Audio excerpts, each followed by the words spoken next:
Wala! Hindi pa pang 4th place. Well, baka naglulugaw royal pa.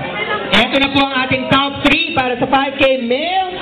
Alvin Carlo Di Ryan. Kilalang kilala ko ang batang ito. Nasaan si Ma'am Nora? Pagwakuhan ba to? Kilalang kilala ko ang batang ito. With the mama! Kaya siya naging 3rd place, kinarga siya ng kanyang ina. 10-6-3, 2nd place. What's this? Ano? Paulo Herrera! Juan Paulo Herrera. Okay, Carlo dyan, tapos dito yan. Juan! Social. Juan de la Cruz.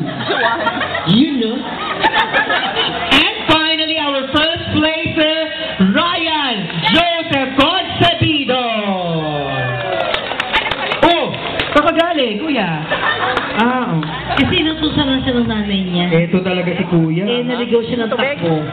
Parang dito ka sa taas, kuya, para may picture kayo. Wala pa yung sundo ko. Uy, may kasyong 5K! Katumbas ng 5K. Pero nagiging H yung katabi. Okay, smile!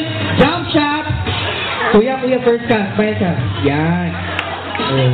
Pinalo mo yung mga bata, kuya, oh. Okay, picture kayo dyan. Next!